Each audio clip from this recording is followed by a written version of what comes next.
Então diz assim a palavra do nosso Deus: quando se aproximavam de Jerusalém, de Betfagé e Betânia, junto ao Monte das Oliveiras, enviou Jesus 2 dos seus discípulos e disse-lhes: ide à aldeia que aí está diante de vós, e logo ao entrar, achareis preso um jumentinho, o qual ainda ninguém montou. Desprendei-o e trazei-o. Se alguém vos perguntar: por que fazeis isso? Respondei: o Senhor precisa dele, e logo o mandará de volta para aqui. Então foram e acharam o jumentinho preso junto ao portão do lado de fora, na rua, e o desprenderam. Alguns dos que ali estavam reclamaram: que fazeis soltando o jumentinho? Eles, porém, responderam conforme as instruções de Jesus. Então os deixaram ir. Levaram o jumentinho sobre o qual puseram as suas vestes, e Jesus o montou. E muitos estendiam as suas vestes no caminho, e outros ramos que haviam cortado dos campos. Tanto os que iam adiante dele, como os que vinham depois, clamavam: Hosana, bendito o que vem em nome do Senhor. Bendito é o reino que vem, o reino de Davi, nosso pai. Hosana nas maiores alturas. E então, quando entrou em Jerusalém no templo, tendo observado tudo, como fosse já tarde, saiu para Betânia com os 12. No dia seguinte, quando saíram de Betânia, teve fome. E vendo de longe uma figueira com folhas, foi ver se nela, porventura, acharia alguma coisa. Aproximando-se dela, nada achou, senão folhas, porque não era o tempo de figos. Então lhe disse Jesus: nunca, jamais com alguém do fruto de ti. E seus discípulos ouviram isto, e foram para Jerusalém. Entrando ele no templo, passou a expulsar os que ali vendiam e compravam. Derribou as mesas dos cambistas e as cadeiras dos que vendiam pombas. Não permitia que alguém conduzisse qualquer utensílio pelo templo. Também os ensinava e dizia: não está escrito: a minha casa será chamada casa de oração para todas as nações? Vós, porém, a tendes transformado em covil de salteadores. E os principais sacerdotes e escribas ouviam essas coisas e procuravam um modo de lhe tirar a vida, pois o temiam, porque toda a multidão se maravilhava de sua doutrina. Em vindo a tarde, saíram da cidade, e passando eles pela manhã, viram que a figueira secara desde a raiz. Então Pedro, lembrando-se, falou: mestre, eis que a figueira que amaldiçoaste secou. Ao que Jesus lhe disse: tendes fé em Deus, porque em verdade vos afirmo, que se alguém disser a este monte: ergue-te e lança-te no mar, e não duvidar no seu coração, mas crer que se fará o que diz, assim será com ele. Por isso vos digo que tudo quanto em oração pedirdes, crede que recebeste, e assim será convosco. E quando estiverdes orando, se tendes alguma coisa contra alguém, perdoai, para que o vosso Pai Celestial vos perdoe as vossas ofensas. Mas se não perdoardes, também o vosso Pai Celestial não vos perdoará as vossas ofensas.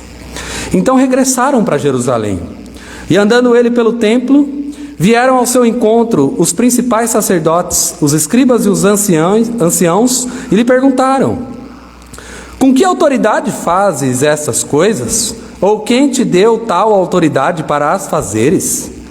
Jesus lhes respondeu: eu vos farei uma pergunta, respondei-me, e eu vos direi com que autoridade faço essas coisas. O batismo de João era do céu ou dos homens? Respondei. E eles discorriam entre si: se dissermos do céu, dirá: então por que não acreditaste nele? Se porém dissermos dos homens, é de temer o povo, porque todos consideravam a João como profeta. Então responderam a Jesus: não sabemos. E Jesus, por sua vez, lhes disse: nem eu tampouco vos digo com que autoridade faço estas coisas. Oremos. Senhor, nosso Deus e Pai, Tu és incomparável, Senhor. E nada também se compara a estar em Tua presença, a oferecer a Ti o culto agradável que lhe é devido ao Teu santo nome, Senhor. É para isso, ó Deus, que nós estamos aqui reunidos, para que nós falemos com o Senhor através dos cânticos, das orações, e para que o Senhor fale conosco por meio da Sua palavra. Tua palavra é viva, transformadora, nunca volta para Ti vazia, mas antes cumpre o que lhe apraz. E estamos nessa noite diante dela, Senhor. Um texto tão rico e precioso. Pedimos, Senhor, fale conosco, por meio do Teu Espírito, iluminando a nossa mente, abrindo o nosso coração. É o que eu Te peço, e nós pedimos, confiantes, em nome de Jesus. Amém e amém. Irmãos, essa é a hora mais esperada do ministério de Jesus Cristo. É exatamente para essa hora que Jesus veio ao mundo. Todos os céus, toda a terra contemplaram a chegada do Mestre em Jerusalém. Essa é a entrada para o cumprimento de um plano eterno de Deus. O Deus soberano que antes da fundação do mundo resolveu salvar o seu povo dos seus pecados por intermédio do seu Filho Jesus Cristo. E para que isso acontecesse, ele precisava rumar até Jerusalém. Vimos alguns textos atrás que o Mestre estava decidido. Ele queria subir a Jerusalém. Nada impediria o seu intento. Nada poderia ficar diante de Jesus e daquela cruz. Nem os céus, nem a terra, nem anjos, nem potestades. Nada poderia desfazer o plano eterno de Deus que estava para se cumprir. Na última narrativa, no capítulo 10 do Evangelho de Marcos, nós vemos que Jesus encerra uma fase do seu ministério, curando um cego mendigo chamado Bartimeu, na cidade de Jericó. Ele cura esse cego, e então o narrador, o evangelista Marcos, fecha um ciclo da vida de Jesus, do ministério do Mestre, e abre a janela para algo novo que está para acontecer, a semana da paixão. E todo o evangelho de Marcos, a partir do capítulo 11 até o capítulo de número 15, esses 5 capítulos narrará para nós a última semana de Jesus Cristo, os atos que aconteceram antes do dia fatídico da cruz do Calvário. E ele estava determinado, porque ele sabia que ao terceiro dia, pelo poder do Espírito Santo, a ressurreição viria. Ele sairia daquela tumba. O evangelista Marcos guarda então o capítulo 16 para falar que no domingo de manhã as mulheres foram até o sepulcro procurar o Mestre. E lá haviam 2 anjos vestidos de branco. Por que procurais entre os mortos aquele que vivo está? É assim, irmãos, que essa última semana de Jesus acontecerá. Nessa semana, narrada aqui para nós, na Bíblia Sagrada, Jesus será condenado, Jesus será flagelado, colocarão sobre ele uma cruz de espinhos, colocarão sobre ele o flagelo romano, golpes em suas costas, cortando a sua carne de maneira atroz. E então ele daria o último suspiro e falaria ao Pai: Senhor, Pai, a Ti eu entrego o meu espírito. E suspirou. Este é o Evangelho. Ele não tinha um sepulcro. Foi-lhe emprestado um sepulcro vazio e colocaram o corpo do Rei dos Reis naquela tumba. Ao terceiro dia, ele ressuscitou. Louvado seja Deus. Este é o Evangelho da graça do nosso Senhor Jesus Cristo. Jesus está indo aqui, meus irmãos, para a festa da Páscoa, a festa mais importante dos judeus. Todas as pessoas acima de 12 anos, num raio de 25 quilômetros, obrigatoriamente deveriam participar daquela festa.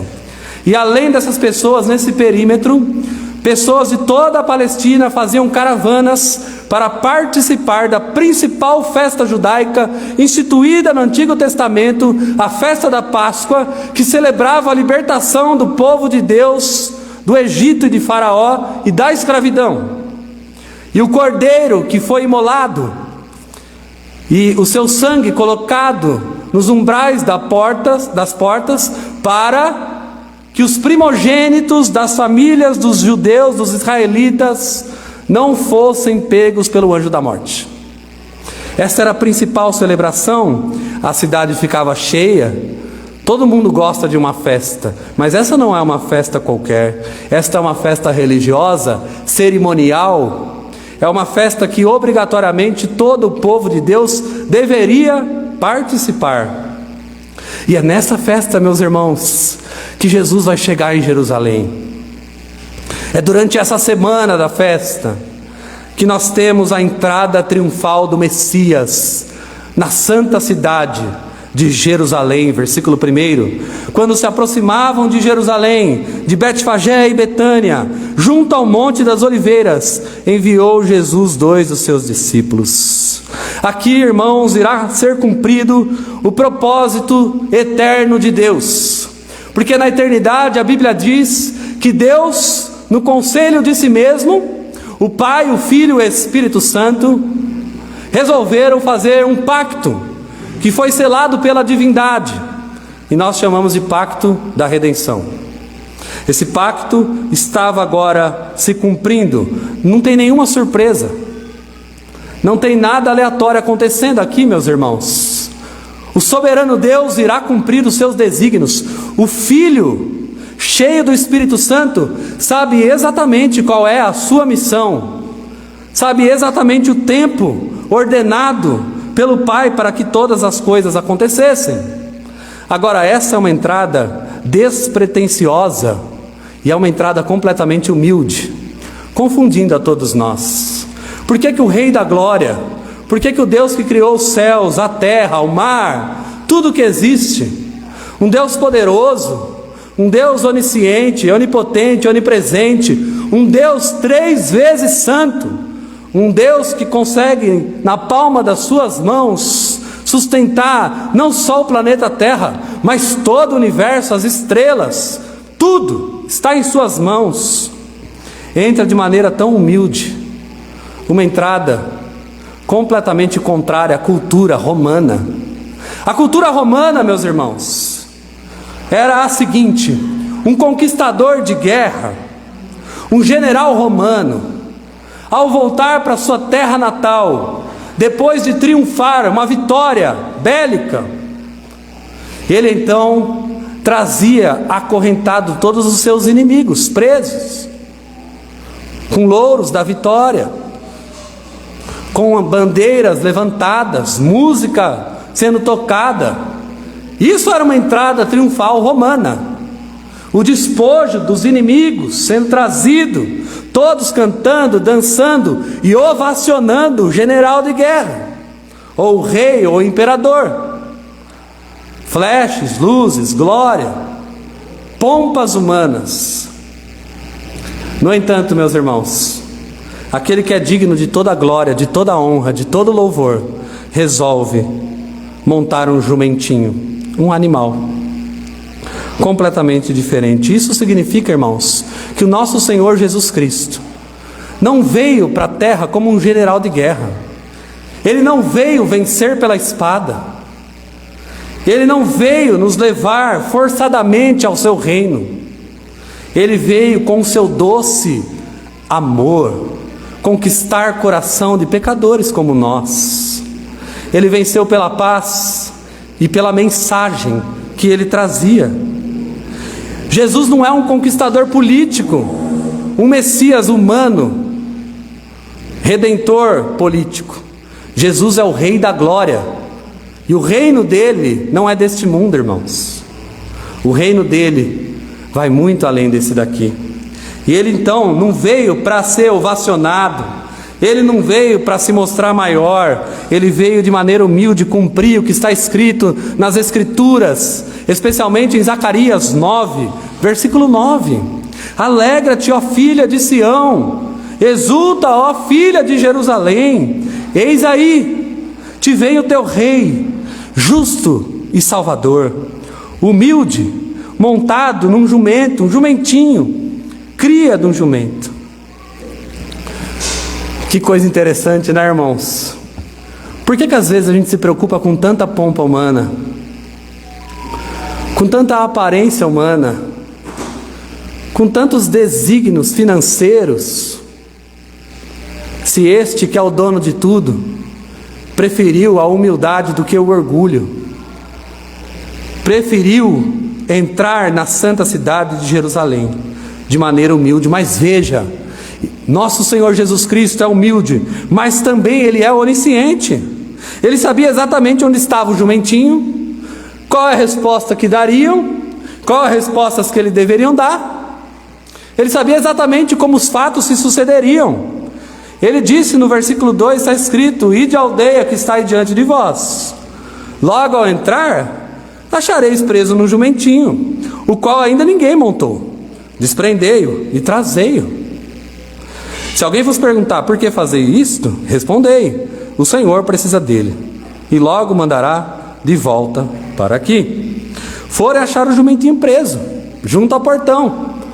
Exatamente como ele disse, irmãos. Exatamente. Alguns dos que ali estavam, versículo 5, reclamaram: que fazeis soltando o jumentinho? Eles, porém, responderam conforme as instruções de Jesus. E Jesus o montou. Como é importante seguir as instruções de Jesus, né? Para que as coisas deem certo. Ele falou: vai, faz exatamente assim que vai dar certo. Assim como Maria falou para o mestre Sala nas bodas de Caná: fazei tudo o que ele vos disser, e vai dar certo, vai acontecer. Irmãos, ele é humilde, mas ele é onisciente. Ele é humilde, mas ele tem autoridade. Veja o que foi dito aí: o Senhor precisa dele. Não é qualquer um que precisa, é o próprio Deus encarnado que precisa dele. E olha a honestidade de Jesus. Jesus devolve o jumentinho. Depois vocês vão devolver, porque se fosse qualquer outro aí, pegava o jumentinho.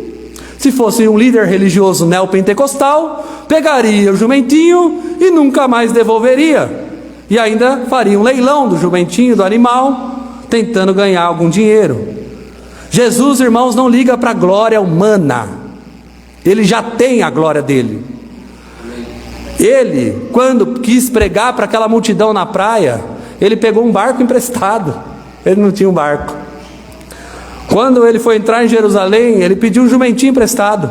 Ele não tinha um jumentinho. E quando ele foi morto, lhe emprestaram um sepulcro, porque ele não tinha um sepulcro. Apesar de ter todas as coisas, como o Salmo 24 diz: do Senhor é a terra e tudo que nela existe. E o Rei da Glória está entrando em Jerusalém, mas está emprestando um jumentinho. E nós temos uma multidão, dentre a multidão toda, que compreende exatamente quem é Jesus. Versículo de número 9: tanto os que iam adiante dele, como os que vinham depois, clamavam. E eles clamavam: hosana, bendito o que vem em nome do Senhor. Bendito o reino que vem, o reino de Davi, o nosso Pai. Hosana nas maiores alturas. Hosana é um clamor por salvação. Hosana pode ser traduzido como me salva, ou vem aquele, está diante de nós aquele que pode nos salvar dos nossos pecados. Está diante de nós aquele que desde o Antigo Testamento foi prometido, o servo sofredor, o Messias Redentor, o Rei dos Reis, todo cheio de glória. É o próprio Deus que o Espírito Santo gerou no ventre de Maria, e que salvaria o povo dos seus pecados. Hosana é uma multidão que compreende que é bendito aquele que vem em nome do Senhor. Bendito seja Jesus, irmãos. Bendito seja o nosso Mestre. Bendito seja o Cristo Redentor. Nele há salvação, irmãos. Nele não há nenhum pecado que está em nós que não possa ser perdoado. Bendito és, ó Senhor Jesus, que está no nosso meio e que nunca nos abandona. Eis que estou convosco todos os dias, até a consumação dos séculos. E eles dizem no versículo 10, bendito o reino que vem. Meus irmãos, uma compreensão messiânica, uma compreensão teológica, uma compreensão doutrinária, porque junto com o rei vem o reino. E esse reino não é o reino dos homens, esse reino não é o reino da terra, esse reino não é o reino dos gregos, dos romanos, esse reino não é o reino da Babilônia, porque segundo a estátua de Daniel, todos esses reinos passariam, seriam destruídos pela pedra fundamental que é Cristo Senhor. Louvado seja Deus. Todos os reinos passaram, irmãos. Onde estão os gregos? Onde estão os medo-persas? Onde estão os babilônicos? Onde estão aqueles que arrogaram para si um poder quase divino, mas que foram para o pó da terra?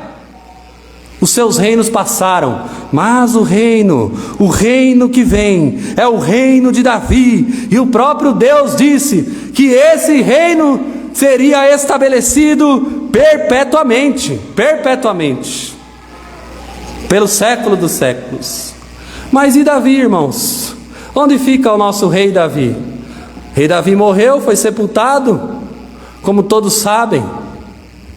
A promessa do Pai falhou? De maneira alguma, porque Jesus Cristo encarna as profecias de Davi, porque Davi era homem como nós, apesar de ser piedoso, mas ele morreu e foi para a glória. Ele passou, o reino dele passou, mas o reino de Davi, na verdade, apontava para um outro reino, o reino do filho de Davi, Hosana nas maiores alturas. O reino de Deus, irmãos, está entre nós. A nossa oração é: venha o teu reino e faça-se a tua vontade, assim na terra como é no céu.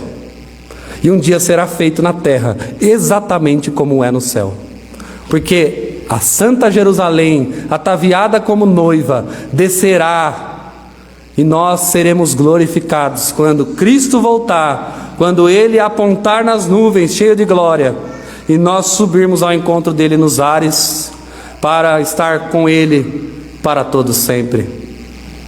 Para todos sempre. Versículo 11, quando entrou em Jerusalém no templo, tendo observado tudo, veja isso, meu irmão, minha irmã, o nosso Senhor Jesus é alguém observador. Não é alguém que age por impulso, por estimas reativas do coração. Jesus não é alguém descontrolado. Jesus não é alguém alterado emotivamente. Antes das ações que veremos aqui para frente, veja que ele observou tudo. O problema nosso é exatamente porque a gente gosta de falar sem antes enxergar. A gente gosta mais de apontar, mais de julgar, do que de observar. Jesus observou tudo. Aonde? Quando entrou em Jerusalém, no templo. A coisa no templo não estava muito boa. A gente viu aqui no texto. Jesus poderia nesse mesmo momento virar as mesas, virar as cadeiras, expulsar os cambistas. Mas o texto diz, versículo 11, como se fosse já tarde, saiu para Betânia com os 12. Então guarda a entrada dele no templo para daqui a pouco, porque antes de entrar no templo, passa-se um dia, e o versículo 12 vai dizer que no dia seguinte saíram de Betânia e ele teve fome. Antes da gente entrar na questão da figueira sem frutos, eu gostaria de lembrar uma coisa para os irmãos. A Bíblia diz que Deus escolheu as coisas loucas do mundo para envergonhar os sábios, e escolheu as coisas fracas do mundo para envergonhar as fortes. Quem aqui, nesta noite, se sente fraco? Se sente cansado? Talvez exaurido emocionalmente? Quem aqui essa noite já pensou em entregar os pontos? Já pensou em desistir? Já pensou em retroceder? A Bíblia está dizendo que Deus escolhe você, meu irmão fraco, assim como eu, para confundir os reinos desse mundo, os reinos políticos dessa terra, os CEOs de empresa, os que têm bilhões de visualizações. Eu não sou ninguém, irmãos, e nem quero ser. Eu espero que ninguém dessa igreja queira ser ninguém, porque nós estamos satisfeitos sendo ninguém, e Ele sendo tudo em nós. A esperança da glória é Cristo em nós. Que eu e você morramos e sejamos esquecidos, mas que o nome dEle seja lembrado para sempre, para sempre. Uma outra aplicação, irmãos: não ache que Deus precisa do extraordinário.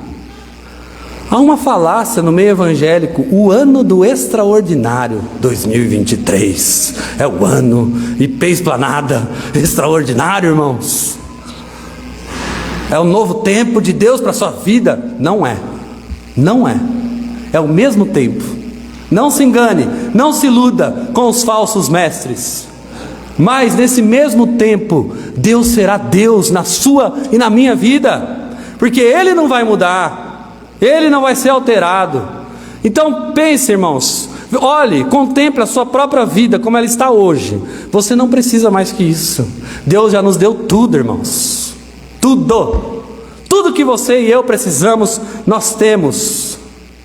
Nós sabemos passar necessidade, sabemos ter abundância, porque tudo podemos em Cristo que nos fortalece. Cuidado pela busca insana, pelo extraordinário, pelas luzes, pelos flashes e por aquilo que encanta e deixa pessoas boquiabertas. Deus não precisa disso. Deus é Deus na manhã comum, do pão com manteiga e do café preto, do trabalho de segunda-feira. Deus é Deus, irmãos. Tudo é extraordinário no mundo governado por um Deus santo, poderoso, que nos salvou em Cristo. E olhe só, Ele mandou seu Filho, e não mandou Ele numa carruagem de fogo. Ele mandou Ele num simples jumentinho. Simples jumentinho.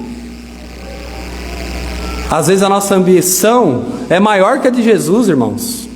A gente quer ter mais do que Jesus teve, e esse é o nosso problema. Mas agora vemos o juízo do Messias, irmãos. Versículo 13: vendo de longe uma figueira com folhas, foi ver se nela porventura acharia alguma coisa. Aproximando-se dela, nada achou senão folhas. Por quê? Não era tempo de figos.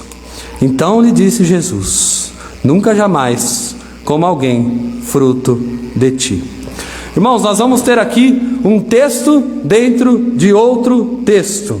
O texto da figueira está aqui para nós, e dentro do texto da figueira está o templo, o texto da purificação no templo. Por que, irmãos, que isso acontece aqui? Claro que não é obra do acaso. Claro que no evangelista Marcos não estava num lapso e a sua inspiração falhou por um tempo e depois voltou. Nós não somos liberais. A Bíblia é a palavra de Deus, nem um tio, nem um ponto e nem uma vírgula fora dela. E está aqui essas duas figuras tratando do mesmo tema: a figueira estéril e o templo contaminado. Estão apontando para o fracasso espiritual de Israel. Uma figueira que não dá frutos e um templo onde não existe adoração, mas existe conchavos políticos. O que a gente aprende aqui, irmãos? Cuidado com a propaganda enganosa, porque é exatamente isso que a figueira está representando aqui. Uma propaganda enganosa. Eu pergunto para você: Jesus podia olhar para essa figueira e falar: figueira, dê figos agora. Exatamente. Por que ele preferiu usar um milagre negativo? Ele já havia feito isso outra vez. Foi pregado aqui pelo nosso irmão presbítero Gustavo, quando ele mandou aqueles porcos para o penhasco. Por que ele faz essas coisas? No caso dos porcos, para revelar o poder demoníaco, de forma apresentada, falar: demônios e as trevas existem. Vejam esses porcos caindo na ribanceira. Eles são reais, são palpáveis, são imundos. E por que a figueira? Aqui Jesus está falando sobre o risco de alguém fazer a propaganda de uma espiritualidade e de uma religiosidade que não possui. Perigosíssimo isso. Você se apresentar como cristão, você externamente dizer que você é um homem piedoso, uma mulher piedosa, mas não apresentar frutos genuínos de conversão. A figueira, e o interessante é isso, que quando ela produz folhagem, logo ela já produz fruto, simultaneamente. Este é o problema dessa figueira. Ela dá folhagem, dizendo: chegou a hora dos frutos. Jesus vai buscar nela, procurando alguma coisa, como diz versículo 13, e não acha nada. E às vezes os figos precedem as folhas, inclusive. Ou seja, dá fruto primeiro e folha depois. O que é folha aqui, irmãos? Folha é aparência. Folha é beleza, é externalidade. Folha não é fruto. Alguém aqui come folha? A não ser o alface, a rúcula. Mas de uma árvore frutífera se come o fruto. De uma figueira se come figos. A figueira disse para todo mundo, plantada ali na beira do caminho: eu tenho frutos. Não é a época de frutos, mas eu tenho frutos porque eu sou melhor que as outras figueiras. Porque se não era a época de figo, por que ela estava com folhas? Exatamente, nós poderíamos dizer que todas as outras não estavam, porque Jesus escolheu exatamente aquela. Exatamente aquela. O que a gente aprende aqui, irmãos? Tem pessoas que vivem só de aparência. Tem pessoas que vivem só da religião externa, mas não dão frutos. Mas não dão evidências palpáveis de um coração regenerado pela graça de Deus. Essa figueira desafiava as estações, se destacando mais que as outras, dando folha fora da hora. Essa figueira atrai a atenção das pessoas, fazendo uma autopropaganda, um marketing pessoal. Você já viu alguém assim? Alguém que, quando você vai conversar, você quase não aparece no diálogo, porque na verdade não é um diálogo. A pessoa está discursando diante de você, falando que ela fez isso, aquilo, e que ela é assim, que ela é piedosa, que ela já curou caroço, já viu perna crescer, taraná, plantou não sei quantas igrejas. Isso quando nós vemos os panfletos, né? Foi 10 vezes no inferno, foi baleado 27 vezes, e nesta noite dos milagres vai dar um testemunho. Todos venham ver este homem, esta mulher. Tem pessoas que fazem propaganda enganosa, e quando a gente se aproxima mais de perto, ou seja, quando a gente vai viver a vida verdadeira, não acha nada. Contraria a sua profissão de fé. Professa Cristo com os lábios, mas nega Cristo com ações. Então Jesus investigou a figueira, Jesus investigou o templo, esperou a hora certa de agir, esperou virar o dia, e então, depois ele continua. Mas alguma coisa importante aqui para nós, irmãos. Jesus tem direito de procurar frutos em mim e você? Tem todo o direito. Porque ele falou que nós daríamos frutos para a glória de Deus. Somos os ramos, ele é a videira verdadeira. Importa que nós venhamos a dar muitos frutos. Ele nos salvou exatamente para frutificarmos e para que Deus fosse glorificado. Ele não se impressiona com aparência, nem com ritos externos apenas, nem com performances de espiritualidade, nem com falsa religiosidade. Jesus nunca confundiu folha com fruto. A gente confunde, né? Mas ele não. Ele é onisciente, ele sabe exatamente. Versículo 14: nunca jamais como alguém fruto de ti. E aqui nós temos a pior condenação de todas, meus irmãos. É quando Jesus, Deus, olha para alguém e fala assim: é assim que você quer viver? É assim que tu queres ser? Então vá, siga teu coração, siga a tua vida. Conforme diz Romanos 1, que a ira de Deus se manifesta contra toda impiedade, e Deus os entregou para viverem da sua maneira. É a pior condenação. Deus está falando para essa figueira, Jesus está falando: nunca mais coma fruto de ti. Se tu queres ter aparência, mas não quer a verdadeira piedade, que você continue exatamente assim. E se a nação de Israel falhou, como nós podemos ter então a certeza que nós não iremos falhar em nossa missão como igreja do Senhor Jesus Cristo? Vamos para o verso 20 ao 26. Porque lá nós vemos que Jesus, passando pela manhã, junto com os seus discípulos, viram que a figueira secara desde a raiz. E essa é a tristeza, foi consumida. Então Pedro, como representante dos 12, lembrando-se, falou: Mestre, eis que a figueira que amaldiçoasse secou. Ao que Jesus lhe disse: tende fé em Deus. Porque em verdade vos afirmo que se alguém disser a este monte: ergue-te, lança-te ao mar. Agora, entre parênteses aí, presta atenção. E não duvidar no seu coração, mas crer que se fará o que diz, assim será com ele. Por isso vos digo que tudo quanto em oração pedirdes, crede que recebeste, e assim será conosco. Qual que é a ideia de transportar montanhas, irmãos? Nunca nenhum apóstolo e nenhum profeta do Antigo Testamento mudou uma montanha de lugar, certo? Não temos isso na Bíblia. Aqui é uma figura de linguagem. Para um judeu, o que é uma montanha no meio de um caminho, na cultura judaica? É um problema. É um problema.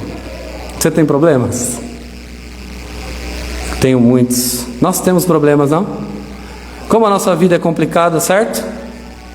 Então um monte no meio do caminho é quando você, que dá frutos, que é um ramo da videira verdadeira, encontrar na sua caminhada cristã um problema que você não pode resolver, saiba que se você pedir com fé, sem duvidar no seu coração, esse problema há de ser retirado. E você crer que se fará o que diz. Mas, irmãos, cuidado. Cuidado, porque esse aqui é a base bíblica da teologia da confissão positiva. Vocês já ouviram isso? Basta você dizer: eu profetizo um carro novo, uma casa nova, o seu câncer curado. Eu estou dizendo, eu estou profetizando que vai ser assim agora.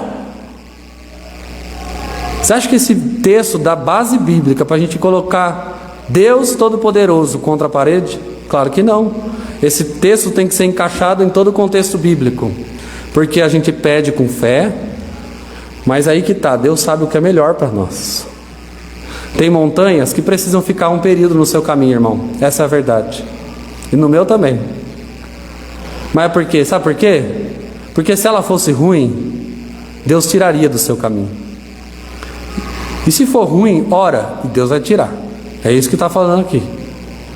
Você crê nisso? Sem duvidar em seu coração? Pedindo como? Em oração, versículo 4. Aqui o que está sendo apontado para nós não é a confissão positiva: faça-se tal coisa. Nós não temos poder para isso. Como que as pessoas foram enganadas com isso, meu irmão? Minha irmã? É tão tosco. Esses falsos mestres, eles subestimam a inteligência do nosso querido povo brasileiro. E a pessoa cai, por quê? Por que cai? Porque está cheio de ambição, está cheio de mamon no coração. A raiz de todos os males é o amor ao dinheiro. Aqui o foco é exercitar a nossa fé no Senhor. Qual foi teu último pedido de oração respondido? Qual é a tua coleção, irmãos? Qual é o teu memorial da graça? Qual é? Pode ter certeza, se você não sabe é porque você não está olhando. Porque como diz Charles Spurgeon, a gente tem mania de gravar os nossos problemas em pedras. E gravamos a bênção na areia. Esquecemos que o Deus que cuidou de nós ontem é o Deus de hoje e é o Deus de amanhã. Ele não muda.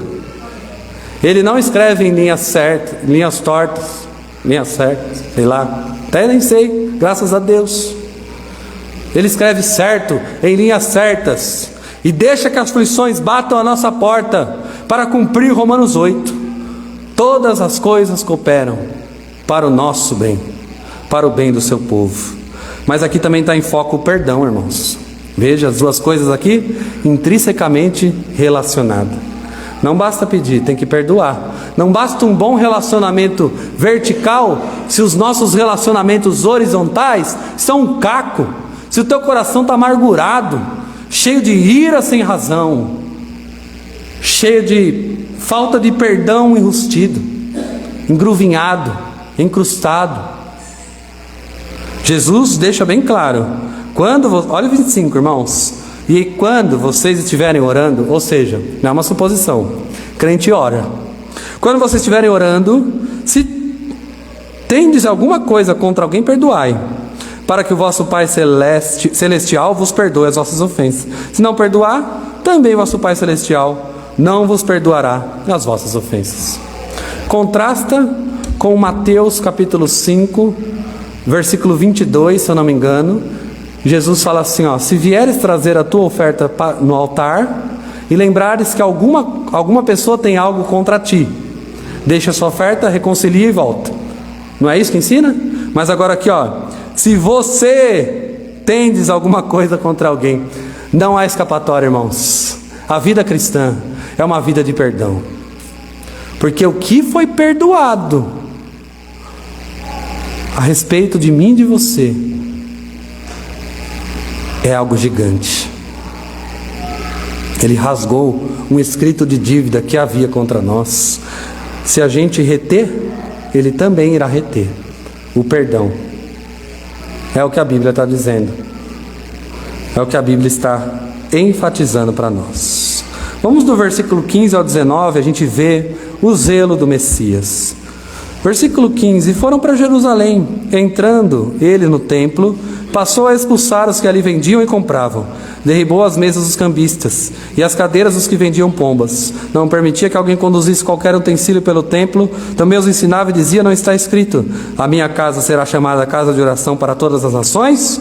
Vós, porém, a tendes transformado em covil de salteadores. E os principais sacerdotes e escribas ouviam essas coisas e procuravam um modo de lhe tirar a vida, pois o temiam, porque toda a multidão se maravilhava de sua doutrina. Em vindo à tarde, saíram à cidade. Então nós estamos na festa da Páscoa. Todos os visitantes, os sacerdotes, o próprio povo de Jerusalém estão ali.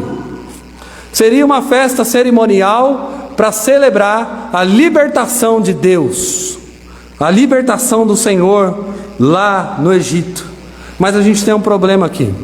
As pessoas de outras cidades, de outros lugares, traziam as suas ofertas, animais para serem sacrificados. Só que chegava lá, uma máfia estava instalada no templo em Jerusalém. E o que eles faziam? Parece brasileiro, né? Botava defeito. Falava: esse animal aí não tá bom para você entregar, não. Você tem que comprar um da gente, porque o sacerdote não vai aceitar essa oferta. E então se tornou uma máfia. E sabe quem estava no conchavo? Quem estava no conchavo? Com os cambistas, os sacerdotes, os escribas, os fariseus, os religiosos. Jesus então passou a expulsar todo mundo. Vai embora, sai da casa do meu pai. Virou as mesas, as cadeiras dos que vendiam pombas. E aí tinha um tráfego interno dos pátios. Tinha o pátio dos gentios, o pátio das mulheres, o pátio dos judeus. Entre esses pátios transitavam as ofertas. Sabe o que Jesus faz? Para, você não vai passar mais com essa oferta. Sai daqui, você. Meus irmãos, que contraste, não? Com Jesus que é apresentado por esses pregadores do Evangelho Água com Açúcar, não? Que contraste com esse Jesus hippie, bonzinho e até bobo que pintaram aí, que não é o Jesus da Bíblia, que não é o Cristo, que está cumprindo uma profecia do Antigo Testamento: a minha casa é casa de oração. Nosso Cristo é o Cristo do amor, é o Cristo da graça, é o Cristo do perdão, mas também é o Cristo da ira e do juízo.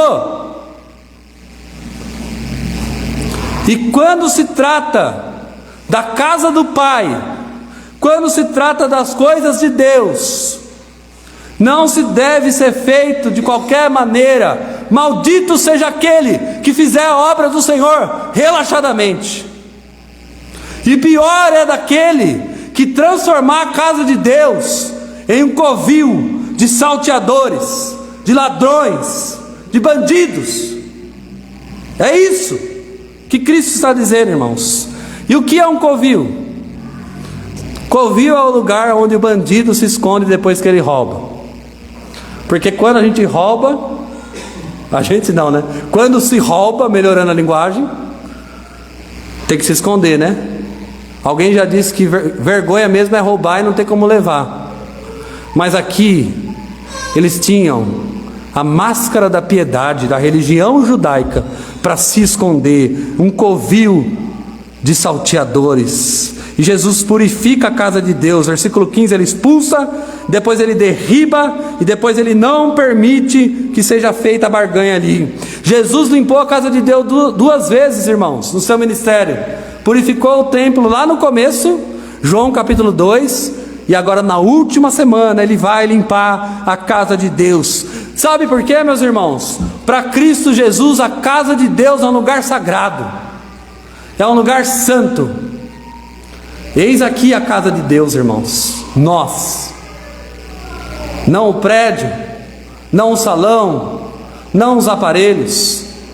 Eis a casa de Deus, eu e você de mão dadas, pela fé em Cristo Jesus, num culto solene, no dia 18/9/2022.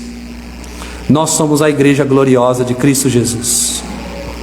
Ai daquele, ou daquela, que tratar com desdém a casa de Deus, com irreverência, com sujeira, com barganha, com politicagem, com falcatrua.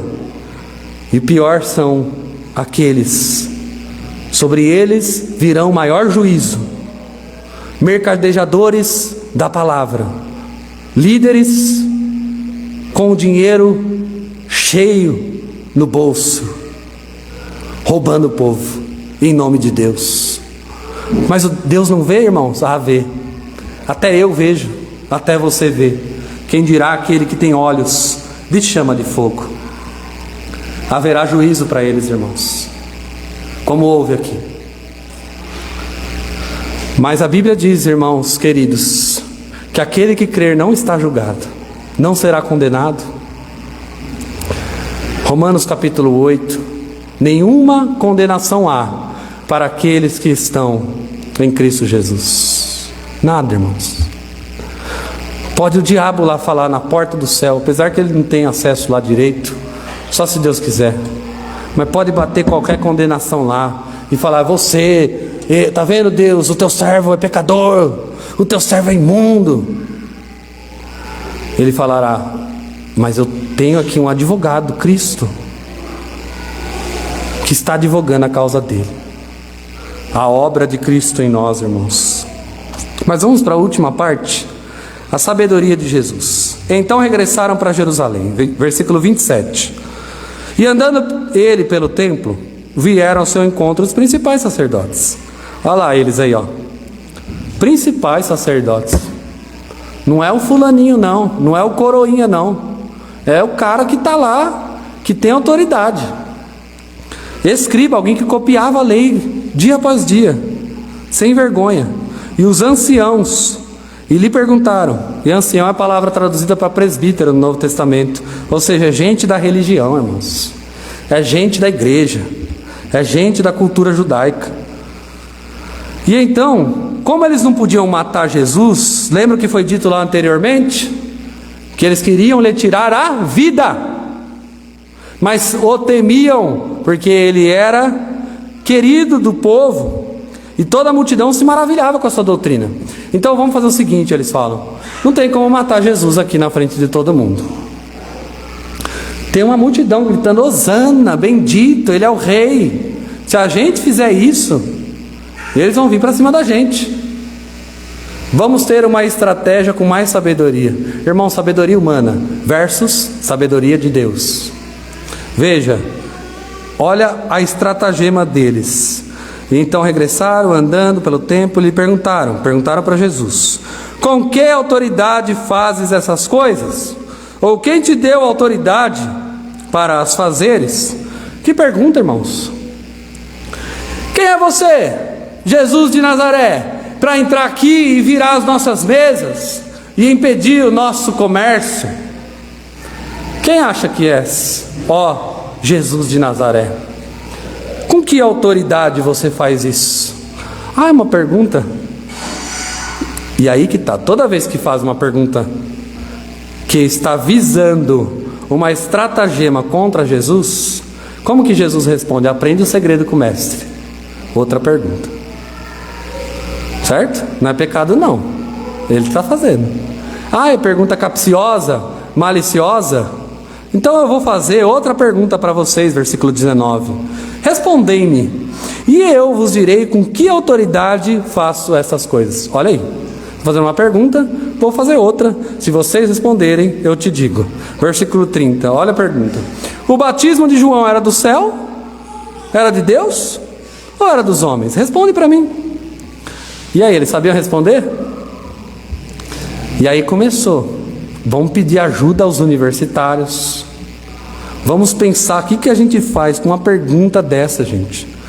Por quê? Versículo 31. Se dissermos do céu, ele dirá: então por que não acreditasse nele?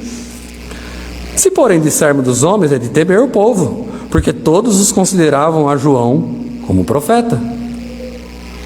Então esse plano, ele é derribado pela sabedoria do Filho de Deus. Esse plano foi feita uma pergunta, respondida com outra pergunta. Essa pergunta, irmãos, que Jesus faz, ela é interessante, porque falam assim, ó, do céu, então por que não acreditaste nele? Então se os fariseus, os saduceus, esses religiosos falassem assim para Jesus: olha Jesus, nós acreditamos que o batismo de João Batista era do céu. Ia dar problema por quê? Eles não acreditaram em João Batista. Porque o que João Batista falou, meus irmãos? Naqueles dias estava João Batista batizando no deserto. E aí então passa Jesus, e ele aponta para Jesus e diz: eis aí o Cordeiro de Deus que tira o pecado do mundo. É necessário que ele cresça e que eu diminua. Eu não sou digno de desamarrar a correia da sua sandália. É isso que João Batista falou. Eu sou a voz que clama no deserto: preparai e endireitai o caminho para ele. Para ele quem? Para o Rei bendito que vem em nome do Senhor. Jesus é o Rei e João Batista é o precursor. Era apenas uma voz que apontava para Cristo. E é isso que nós fazemos hoje, irmãos. Nós não temos o rei na barriga, nós não somos os príncipes desse mundo. Nós apontamos: é Ele, é Ele, é Ele, é sempre Ele, sempre será Ele. A glória, o poder, a majestade e o domínio pelos séculos dos séculos, a Cristo e mais ninguém. Ele é o dono do mundo, do ouro, da prata. Ele é o nosso dono, Ele é o cabeça da igreja, Ele é o fundamento da igreja, Ele é a videira verdadeira, Ele é o Senhor dos senhores, o qual toda língua confessará que Ele é o Senhor. E todos os reinos serão derribados, serão extirpados da terra, e nós estaremos num reino perpétuo e bendito com o Senhor. Esse é o Evangelho da graça, irmãos. Com o nosso Senhor, unidos a eles, em Cristo, no Senhor, somos salvos, escapamos da ira vindoura, da ira do Cordeiro que virá sobre esse mundo de trevas, qual todo joelho se dobrará, toda língua confessará. Ele não virá mais, irmãos, como um cordeiro. A Bíblia diz que virá o leão da tribo de Judá, e ele vai reger as nações com vara de ferro, vai julgar tudo e todos. Importa que todos compareçamos ao seu tribunal, e quem estiver em Cristo estará para um lado, as ovelhas do Senhor, os bodes para o outro, e nós adentraremos naqueles portões. A igreja gloriosa não vai ser uma entrada em Jerusalém, não terá um jumentinho, terá o Rei dos Reis e o seu povo junto com ele. E Jesus responde, 33, então responderam a Jesus: não sabemos. Ah, é? Vocês não sabem? Bonito, hein? Vocês vêm perguntar para mim, mas vocês não sabem responder essa pergunta. Sabe o que Jesus fez por sua vez? Lhes disse: nem eu tampouco vos digo com que autoridade faço essas coisas. Lição para nós, a última: não perca tempo com os críticos da obra, não perca tempo com os adversários do Senhor. Siga em frente, siga adiante. Vamos em frente, para a glória de Deus. Não vamos retroceder. A igreja será edificada pelo próprio Cristo, e as portas do inferno não prevalecerão contra ela, em nome de Jesus.